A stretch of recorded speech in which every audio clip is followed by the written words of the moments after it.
Hello everyone, আমি রিয়াঙ্কা। তো লক্ষ্য করো, তোমাদের ক্লাস 7-এ যে সেকেন্ড সামেটিভ এক্সামিনেশন আসন্ন, সেখানে জীবন বিজ্ঞানে পরিবেশের সজীব উপাদানের গঠনগত বৈচিত্র্য ও কার্যগত প্রক্রিয়া এই অধ্যায়টি অন্তর্ভুক্ত।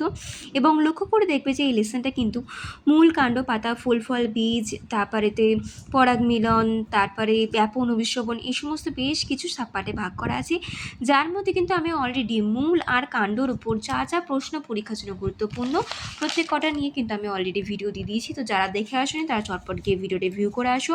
এবং থার্ড যে পার্ট সেটা হলো পাতা, এবং পাতা থেকে যা যা প্রশ্ন পরীক্ষার জন্য গুরুত্বপূর্ণ, দেখো প্রশ্নের মান এবং উত্তর সহ সম্পূর্ণ ডিটেলসে কিন্তু আমি আলোচনা করব। তো সবাই খাতা বই নিয়ে বসে পড়ুন। এবং এখানে পাতাতে স্টার্ট করতে গিয়ে যেটা সব থেকে প্রথমে জানতে হবে সেটা হলো পাতা কী। তো লক্ষ্য করো, উদ্ভিদের কাণ্ড বা শাখা প্রশাখার পর্ব থেকে পাশের দিকে উৎপন্ন চ্যাপ্টা চওড়া এবং সাধারণত সবুজ রঙের যে অংশটি দেখা যায় তাকেই বলা হয়ে থাকে পাতা।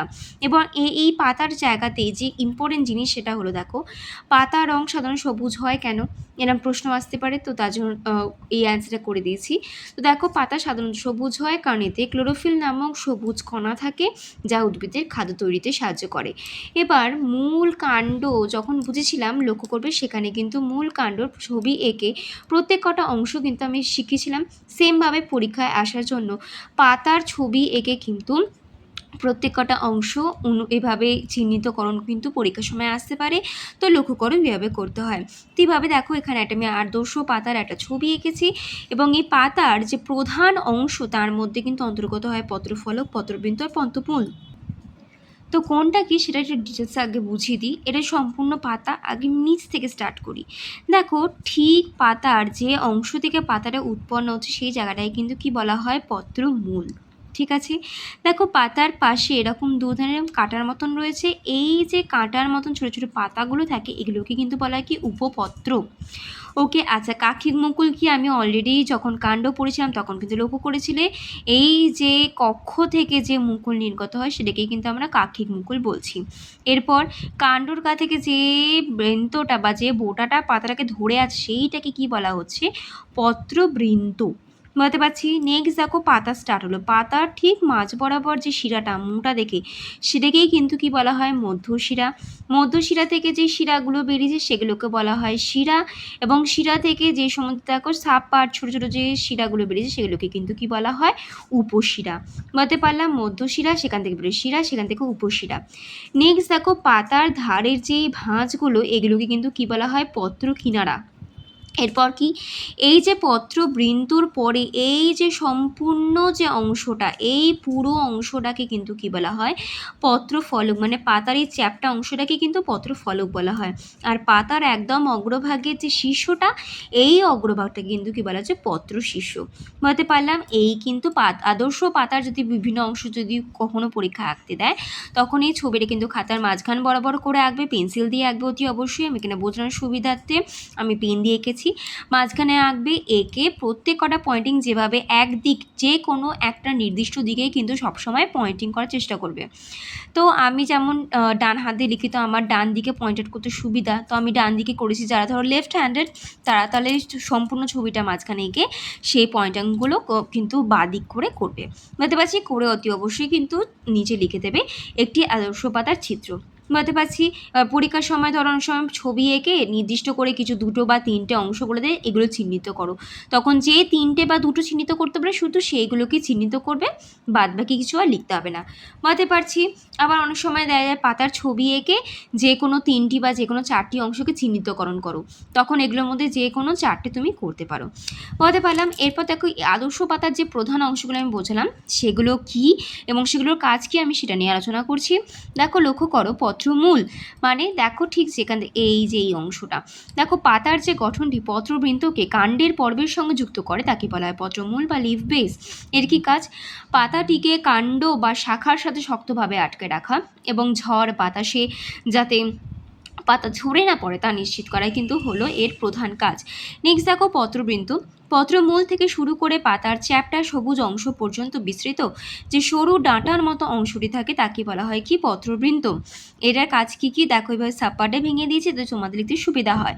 দেখো পত্রফলককে ধরে রাখে যাতে পাতাটি পর্যাপ্ত পরিমাণে সূর্যের আলো ও বাতাস পায়। আর নেক্সট পয়েন্ট হলো কাণ্ড থেকে জল ও খনিজ লবণ পত্রবৃন্তের মাধ্যমে পাতায় পৌঁছায় এবং পাতায় তৈরি খাদ্যকে কাণ্ডে ফিরিয়ে আনে। নেক্সট দেখো পত্রফলক। পত্রবৃন্তের উপরে পাতায় যে চ্যাপ্টা চওড়া ও সবুজ অংশটি প্রসারিত অবস্থায় থাকে তাকে বলা হয় পত্রফলক, যেটাকে ইংলিশে কি বলা হয় ল্যামিনা। এই যে যেখানে যেখানে ইংলিশ টার্মগুলো লক্ষ্য করেছি এগুলো কিন্তু লক্ষ্য করবে, এগুলো কিন্তু পরীক্ষাতে ল্যামিনা কাকে বলে বলেও আসতে পারে, আবার পত্রফলক কাকে বলে এভাবেও আসতে পারে। আচ্ছা, এখানে জিনিস মাথায় রাখবে, পত্রফলকের একদম মাঝখান দিয়ে যে মোটা শিরা চলে গেছে তাকে মধ্যশিরা বা মিডরিপ বলা হয় এবং তা থেকে চারদিকে শিরা ও উপশিরা ছড়িয়ে থাকে। এগুলো কিন্তু ছবি দেখানোর সময় বুঝিয়েছিলাম। আচ্ছা, পত্রফলকের কী কাজ লক্ষ্য করো। পত্রফলকে প্রচুর ক্লোরোফিল থাকায় এটি উদ্ভিদের প্রধান রান্নাঘর হিসেবে কাজ করে থাকে এবং সালোক সংশ্লেষ প্রক্রিয়ায় শর্করা জাতীয় খাদ্য তৈরি করে। পরীক্ষার সময় আসতেই পারে কিন্তু যে উদ্ভিদের প্রধান রান্নাঘর কিন্তু কাকে বলা হয় পাতা। যদি বলে পাতার কোন অংশ তখন বলে পাতার পত্রফলককে। কেন বলা হয়? তাতে ক্লোরোফিল থাকার জন্য। ক্লোরোফিল থাকছে তার জন্য সেখানে রান্না হচ্ছে, তাই সেটাকে উদ্ভিদের রান্নাঘর বলা হয়।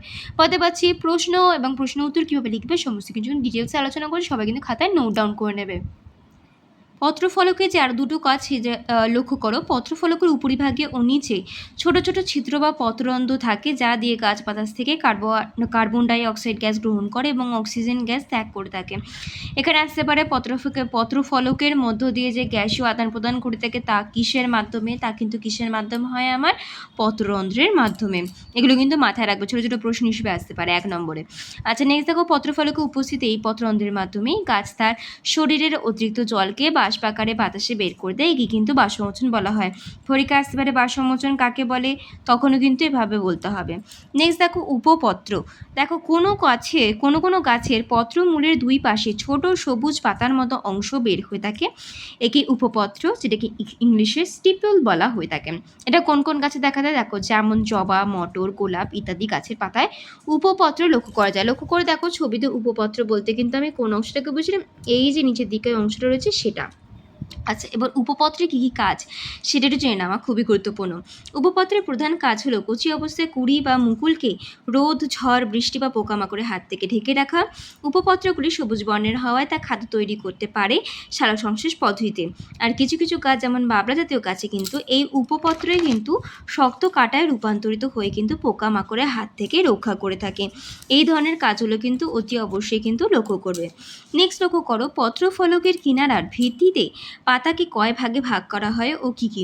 দেখো পত্রফলকের কিনারার ভিত্তিতে মানে এই যে পত্রফলক রয়েছে এর চারপাশ সবসময় যে কাঁটাযুক্ত নাও হতে পারে, যেমন জবা গাছে কাঁটাযুক্ত, কিন্তু বাদবাকি অনেক গাছ কিন্তু কাঁটাযুক্ত নয়, এগুলো কিন্তু বুঝতে হবে।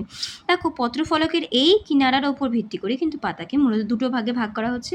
একটা হচ্ছে অখণ্ড ফলকযুক্ত পাতা, একটা খণ্ডিত ফলকযুক্ত পাতা। অখণ্ড ফলকযুক্ত পাতা জিনিসটা কি? দেখো যে সমস্ত পাতা আর পত্রফলকের চারপাশে কিনারা একদম মসৃণ সোজা আর কোনো খাঁজ থাকে না তাকে অখণ্ড ফলকযুক্ত পাতা বলা যায়। যেমন আম পাতা, বট পাতা, কাঁঠাল পাতা, এর দেখবে চারপাশটা পুরো মসৃণ সমান, কোনো খাঁজ নেই, সেটাকে আমরা কি বলছি? অখণ্ড ফলকযুক্ত পাতা। ওকে, এবার কি খণ্ডিত ফলকযুক্ত পাতা, মানে যে সমস্ত পাতা আর পত্রফলকের চারপাশে কিনারা মসৃণ না হয়ে খাঁজ কাটা, ঢেউ খেলানো বা গভীর খণ্ডিত অংশে বিভক্ত থাকে তাকে খণ্ডিত ফলযুক্ত পাতা বলে। যেমন জবা পাতা, যেটা ছবি দেখালাম, পেঁপে পাতা ইত্যাদি। নেক্সট দেখো শিরা বিন্যাস কী। পত্রফলকের মধ্যে শিরা উপশিরাগুলি যেভাবে সাজানো থাকে তাকেই বলা হয় থাকে কি শিরা বিন্যাস। এবার এখানে যেটা মাথায় রাখতে হবে, প্রধানত শিরার গঠন ও বিন্যাসের ভিত্তিতে কিন্তু এই শিরা বিন্যাসকে দুটি প্রধান ভাগে ভাগ করা হয়। একটা হলো জালক আকার শিরা বিন্যাস, আর হলো সমান্তরাল শিরা বিন্যাস। এই পোর্শনসগুলো কিন্তু খুবই ইম্পর্টেন্ট। জালকাকার আর সমান্তরাল শিরাবিন্যাস কাকে বলে, কোন ধরনের উদ্ভিদে দেখা যায়, এগুলো কিন্তু খুবই গুরুত্বপূর্ণ, অতি অবশ্যই কিন্তু এগুলো স্টার মার্কস দিয়ে নেবে। তো দেখো জালকাকার শিরাবিন্যাসটাকে বোঝায় যে সমস্ত পাতার শিরা ও উপশিরাগুলি জালের মতো পরস্পর জড়িয়ে থাকে তাকে বলা হয় জালকাকার শিরাবিন্যাস। যেমন জবা, আম, কাঁঠাল, বট পাতা, পেঁপে, পেয়ারা, অশ্বত্থ পাতা ইত্যাদি গাছে। দেখো জালকাকার মানে এই যে ভেতর শিরা উপশিরা এরকম জালিকাকার মতো জালের মতন ছড়িয়ে ছিটিয়ে থাকে, তার জন্য এটাকে আমরা কি বলছি? জালকাকার শিরাবিন্যাস। আর আরেকটা দেখো সমান্তরাল শিরাবিন্যাস, মানে যে সমস্ত পাতার শিরাগুলি প্রধান শিরার দুপাশ থেকে বা পাতার গোড়া থেকে একদম শেষ পর্যন্ত একে অপরের সাথে সমান্তরালভাবে সাজানো থাকে তাকে সমান্তরাল শিরাবিন্যাস বলা হয়। যেমন ধান, গম, বাঁশ, কলা, ভুট্টা, ঘাস, নারকেল পাতা ইত্যাদিতে লক্ষ্য করা যায়। আচ্ছা, এরপর আর একটা ইম্পর্টেন্ট পার্ট হলো একক পত্র ও যৌগিক পত্র কি। খুবই ইম্পর্টেন্ট, পরীক্ষার জন্য ইম্পর্টেন্ট আছে, স্টার মার্কস দিয়ে নাও। আচ্ছা, একক পত্র কি? যেই সমস্ত গাছের বোটায় মাত্র একটি পত্রফলক বা পাতা থাকে তাকে বলা হয় একক পত্র। যেমন আম, কাঁঠাল, জবা, বট, পেয়ারা, কলা, অশ্বত্থ পাতা ইত্যাদি। আর যৌগিক পত্র কি? যে সমস্ত গাছের প্রধান বোটাটি খণ্ডিত হয়ে ছোট ছোট অনেকগুলি পাতায় বা পত্রকে বিভক্ত থাকে তাকে যৌগিক পাতা বলা হয়ে থাকে। যেমন নিম, সজনে, গোলাপ, তেঁতুল, কৃষ্ণচূড়া, লজ্জাবতী পাতা ইত্যাদি। মানে এই সমস্ত পাতাগুলোর কিন্তু এই পাতাতে কিন্তু এরকম অনেকগুলো পাতা এরকম কিন্তু খণ্ডিত অবস্থায় লক্ষ্য করা যায়, কিন্তু একক পত্র মানে এর বোঁটা থেকে একটা মাত্রই পাতা রয়েছে, বলতে পারছি এরকম। নেক্সট দেখো রূপান্তরিত পাতা, খুবই ইম্পর্টেন্ট একটা পোর্শন। দেখো বেঁচে থাকা তাগিদে এবং বিশেষ কিছু কাজ সম্পন্ন করার জন্য উদ্ভিদের পাতা যখন তার সাধারণ গঠন ও রং বদলে সম্পূর্ণ নতুন রূপ ধারণ করে থাকে তখন তাকে বলা হয় রূপান্তরিত পাতা, বলতে পারছি। এবার রূপান্তরিত পাতা কিন্তু অনেক ধরনের হয়, যেমন দেখো পত্রকণ্টক, পত্রাকর্ষ এরকম। এবার আমি এখানেতে পত্রাকণ্টক জিনিসটা কি, কোন ধরনের কাজ করে থাকে এবং কোন ধরনের উদ্ভিদে লক্ষ্য করা যায় সেগুলো কিন্তু ডিটেলসে আলোচনা করেছি। এর ভেতরে কিন্তু ঘুরিয়ে ফিরিয়ে অনেক ছোট ছোট 1 নম্বরে কিন্তু কোশ্চেন আসতে পারে। ওকে, কি আসতে পারে দেখো আমি বোঝাচ্ছি, বলে দেবো। পত্রকণ্টক এটাকে বলা হয় কি লিপ স্পাইন। দেখো প্রতিকূল পরিবেশে জল বাঁচাতে এবং আত্মরক্ষার জন্য উদ্ভিদের পাতা যখন কোনো চ্যাপ্টা ফলক তৈরি না করে শক্ত, তীক্ষ্ণ ও সূক্ষ্ম কাঁটায় রূপান্তরিত হয় তাকে বলা হয় পত্রকণ্টক। কী করে মনে রাখবে? পত্র মানে পাতা, কণ্টক মানে কাঁটা। বলতে পার যখন পাতাটা কনভার্ট হয়ে গেছে কাঁটাতে তখন তাকে বলছি কি পত্রকণ্টক। এর কাজ কি না, পাতাটা কাঁটায় রূপান্তরিত হয়ে গাছ থেকে অতিরিক্ত জলকে বাষ্পাকারে পরিবর্তিত হতে, অর্থাৎ এই বাষ্পমোচনে কিন্তু রোধ করছে, মানে বাধা সৃষ্টি করছে। আর কি মরুভূমি তৃষ্ণার্ত প্রাণীদের হাত থেকে গাছকে আত্মরক্ষা করতেও সাহায্য করে পত্রকণ্টক। এবার এই পত্রকণ্টক মানে পাতাগুলো কাঁটায় পরিণত হয়েছে কোন কোন গাছে দেখা যায়? দেখো ফণিমনসা বা ক্যাকটাস জাতীয় গাছ, লেবু গাছ, বাবলা গাছ, এই সমস্ত গাছে কিন্তু পাতাগুলো কাঁটায় রূপান্তরিত হয়েছে। নেক্সট দেখো পত্রাকর্ষ, আমরা এটাকে কিন্তু ইংলিশে বলি কি লিফ টেন্ড্রিল। জিনিসটা কি দেখো, দুর্বল কাণ্ডযুক্ত আরোহী উদ্ভিদের পাতা বা পাতার কোনো অংশ যখন সুতোর মতো নরম স্প্রিংয়ের মতো পেঁচানো আকৃতি তৈরি করে ধারণ করে তাকে বলা হয় পত্রাকর্ষ। আমরা আকর্ষ কিন্তু কাণ্ডের অংশে যখন বুঝেছিলাম তখন বুঝিয়েছিলাম, সেমভাবে এখানে কি পাতাটা আকর্ষে কনভার্ট হয়েছে তাই পত্রাকর্ষ, বুঝতে পারছি। কাজ পত্রাকর্ষগুলি কী করছে, পাশে থাকা কোনো শক্ত খুঁটি বা অবলম্বনকে শক্ত করে জড়িয়ে ধরে দুর্বল গাছগুলিকে ধরে ওপরে উঠতে বা আরোহণ করতে সাহায্য করছে। এটা কোন গাছে দেখা যায়? মটর জাতীয় গাছে এই ধরনের পত্রাকর্ষ বা লিফ টেন্ড্রিল কিন্তু লক্ষ্য করা যায়। নেক্সট লক্ষ্য করো ঘটপত্র বা পতঙ্গভূত ভাত। ওকে, এটাকে ইংলিশে বলে পিচওয়ার্ড বা ইনসেক্ট ট্র্যাপ। জিনিসটাকে একটু বোঝাই, ইম্পর্টেন্ট আছে কিন্তু। দেখো মাটিতে নাইট্রোজেনের অভাব রয়েছে এমন অঞ্চলে জন্মানো কিছু উদ্ভিদের পাতা যখন পতঙ্গ শিকারের জন্য কলসি, থলি বা বিশেষ ফাঁদের রূপ নেয় তাকে তখন ঘটপত্র বলা হয়। এদের বেসিক্যালি কাজ কী থাকে না, ফাঁদে পড়া পতঙ্গদের দেহস্থিত মানে দেহের মধ্যে অবস্থিত নাইট্রোজেন ঘটিত যে পুষ্টি উপাদান রয়েছে সেটাকে সংগ্রহ করে শোষণ করা, বলতে পারছি। মানে নাইট্রোজেনের অভাব পূরণের জন্য এভাবে এরা ফাঁদ তৈরি করে, ঠিক আছে। আর উদাহরণ কোন কোন গাছে দেখা যায় দেখো, কলসপত্রী উদ্ভিদ যেটাকে ইংলিশে বলা হয় পিচর প্ল্যান্ট, এছাড়া সূর্য শিশির, এই ধরনের উদ্ভিদে কিন্তু এটা লক্ষ্য করা যায়। খুবই ইম্পর্টেন্ট, স্টার মার্কস দিয়ে নিও। নেক্সট লক্ষ্য করো প্রজননক্ষম পাতা, মানে যে সমস্ত উদ্ভিদের পাতা উদ্ভিদের সাধারণ কাজ ছাড়াও সরাসরি বংশবিস্তারের উদ্দেশ্যে রূপান্তরিত হয় তাকে প্রজননক্ষম পাতা বলে। মানে পাতা থেকেই উদ্ভিদের বংশ বিস্তার হচ্ছে। কিভাবে লক্ষ্য করো, কাজ পাতার কিনারার খাঁজ থেকে স্বাধীনভাবে ছোট কুঁড়ি ও শিকড় তৈরি করে যা মাটিতে পড়ে সরাসরি নতুন চারা গাছে জন্ম দেয়। যেমন পাতারকুচি পাতা, মানে পাতারকুচি পাতা দেখবে পাতার পাশ থেকে ছোট ছোট গিয়ে চারা বের হয়, মানে ওগুলো যদি মাটিতে পড়ে বা যদি ভেঙে যদি তুমি মাটিতে লাগাও তাহলে সেখান থেকে কিন্তু অটোমেটিক্যালি কী হবে, তাড়াতাড়ি দ্রুত গিয়ে আবার ওই গাছটার বৃদ্ধি পাবে, বুঝতে পারছি। নেক্সট দেখো মানুষের পক্ষে উপকারী এবং অপকারী উপকারী কয়েকটি পোকার নাম লেখো যারা গাছের পাতাকে খাবার হিসেবে খায়। দেখো মানুষের পক্ষে উপকারী পোকার নাম দিয়েছি রেশম মথ বা রেশম পোকা, লাক্ষা পোকা। যদি 1 নম্বর দেয় শুধু নাম লিখবে, যদি ডিটেলসে জানতে চায় যে ধরো রেশম মথ বা রেশম পোকা কীভাবে উদ্ভিদের পাতাকে খাবার হিসেবে খেয়ে মানুষকে উপকার করে তখন ডিটেলসটা বলবে। এবার ডিটেলসটা কীভাবে উপকার করে দেখো, এরা প্রধানত তুঁত গাছের পাতা খেয়ে বেঁচে থাকে এবং এই পোকার লার্ভা থেকে কিন্তু মূল্যবান রেশম সুতো পাওয়া যায় যা দিয়ে কিন্তু রেশমি কাপড় তৈরি করা হয়। নেক্সট দেখো এখানে রয়েছে কি লাক্ষা পোকা। দেখো এরা পলাশ বা কুসুম গাছের কচি পাতা ও ডালের রস খেয়ে বেঁচে থাকে এবং এদের শরীর থেকে নিঃসৃত রজন দিয়েই কিন্তু গালা, চুড়ি, শিলমোহর তৈরির উপাদান কিন্তু প্রস্তুত করা হয়। ঠিক আছে, এরপর দেখো মানুষের পক্ষে অপকারী পোকা নাম জানতে চাইলে শুধু নাম লিখে দেবে পঙ্গপাল, লেদা পোকা ইত্যাদি।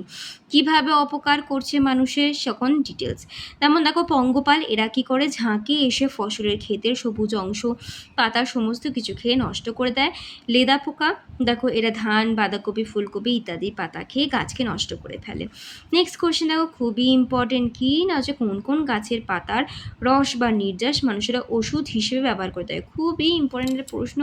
এবার যে সমস্ত গাছের অংশ দিয়ে কিন্তু ওষুধ তৈরি করা হয় তাদের কিন্তু ভেষজ উদ্ভিদ বলা হয়, এটা কিন্তু মাথায় রাখবে। ঠিক আছে, তো যদি পরীক্ষায় আসে ঘুরিয়ে যে কয়টি ভেষজ উদ্ভিদের নাম বলো তখন তুলসী গাছ, কালমেঘ যে উদ্ভিদ এগুলো কিন্তু বলতে পারবে। এবার কীভাবে হেল্প করছে তখনই ডেসক্রিপশন। যেমন দেখো তুলসী পাতা সর্দি, কাশি, গলা ব্যথার সমস্যায় তুলসী পাতার রস খুবই উপকারী, কারণ এতে উপস্থিত অ্যান্টিব্যাকটেরিয়াল উপাদান রোগ প্রতিরোধের ক্ষমতা বাড়ে। নেক্সট দেখো কালমেঘ পাতা যকৃতের কার্যক্ষমতা ঠিক রাখতে এবং পেটের কৃমিকে দূর করতে কালমেঘ পাতার রস অত্যন্ত উপকারী। থানকুনি পাতা আমাশয়, পেটের অসুখ নিরাময় থানকুনি পাতার রস সাহায্য করে। নিম পাতা, নিমে প্রচুর অ্যান্টিফাঙ্গাল ও অ্যান্টিসেপটিক উপাদান থাকায় তা চর্মরোগ নিরাময় খুবই কার্যকরী। বাসক পাতা ফুসফুসের দীর্ঘস্থায়ী কাশি, হাঁপানি উপশমে বাসক পাতার রস সাহায্য করে। ঘৃতকুমারী বা অ্যালোভেরা কোষ্ঠকাঠিন্য দূর করতে, পেটের জ্বালাভাব কমাতে এবং ত্বকের পুড়ে যাওয়া ক্ষতের চিকিৎসায় এই পাতার রস ব্যবহার করা হয়। আমি এখানে 6খানা গাছের ভেষজ উদ্ভিদের নাম বলেছি এবং তারা কীভাবে মানুষকে ওষুধ হিসেবে তৈরি করে সাহায্য করে সমাজকে সেটাও কিন্তু লিখেছি। তো ডেসক্রিপশন আর নাম কিন্তু অতি অবশ্যই মাথায় রাখবে। নেক্সট দেখো ছোটো ছোটো কিছু প্রশ্ন রিপ্রেজেন্ট করেছি। কোন গাছের পাতার শিরা বাড়ির ধুলো ময়লা পরিষ্কার করতে সাহায্য করে? দেখো নারকেল গাছের পাতা। নেক্সট দেখো কোন কোন গাছের পাতাকে মানুষ জীবিকা অর্জনের জন্য ব্যবহার করে? দেখো আমি ফার্স্টে গাছের নাম বলেছি এবং গাছগুলো পার্টিকুলারলি কী কাজে লাগে সেটাও আমি কিন্তু মেনশন করে দিয়েছি। যেমন দেখো চা গাছ, শাল ও পলাশ গাছ, পান গাছ, তামাক গাছ, তাল ও নারকেল গাছ, কলা পাতা ইত্যাদি। চা গাছ চা শিল্পের জন্য খ্যাত। আচ্ছা, শাল ও পলাশ গাছ হচ্ছে পরিবেশ বান্ধব থালা বাটি তৈরি করার জন্য। পান গাছ থেকে পানের ব্যবসা করা হয়। তামাক গাছ থেকে বিড়ি শিল্প করা হয়। তাল ও নারকেল গাছ থেকে হাত পাকা, খেলনা, ঝাঁটা এসব তৈরি করা হয়। আর কলা পাতা থেকে খাবার পরিবেশনের পাতা তৈরি করা হয়। নেক্সট দেখো কোন কোন গাছের পাতা জ্বালানি হিসেবে ব্যবহার করা হয়? নারকেল ও সুপারি গাছের পাতা, বাঁশ গাছের পাতা, আম ও কাঁঠাল পাতা, শাল ও সেগুন গাছের পাতা ইত্যাদি। কোন কোন জীব গাছের পাতায় ডিম পেড়ে থাকে? প্রজাপতি এবং মথ, লাল পিঁপড়ে, দর্জি পাখি বা টুনটুনি পাখি, কেঁচো, ব্যাঙ ইত্যাদি। ঘরের ছাউনি বা দেয়াল তৈরিতে কোন কোন গাছের পাতা ব্যবহার করা হয়? তাল পাতা, ধান গাছের শুকনো পাতা ও কাণ্ড যেটাকে আমরা খড় বলে থাকি, এছাড়া বুনো খেজুর পাতা, নারকেল পাতা, সুপারি পাতা ইত্যাদি। বলতে পারলাম। তো পাতা থেকে যাবতীয় যা যা গুরুত্বপূর্ণ প্রশ্ন পরীক্ষার জন্য আসতে পারে আমি সমস্ত কিছু কিন্তু দেখো নোটস এভরিথিং দিয়ে দিলাম। সবাই কিন্তু খাতায় অতি অবশ্যই ভালো করে নোট ডাউন করো।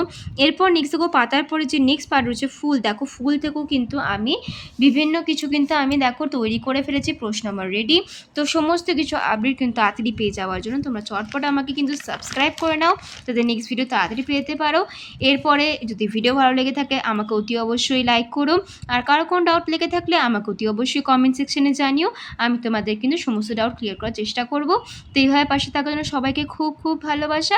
আর এইভাবেই সবাই মন দিয়ে পড়াশোনা করে থাকো। খুব খুব বেস্ট অফ লাক।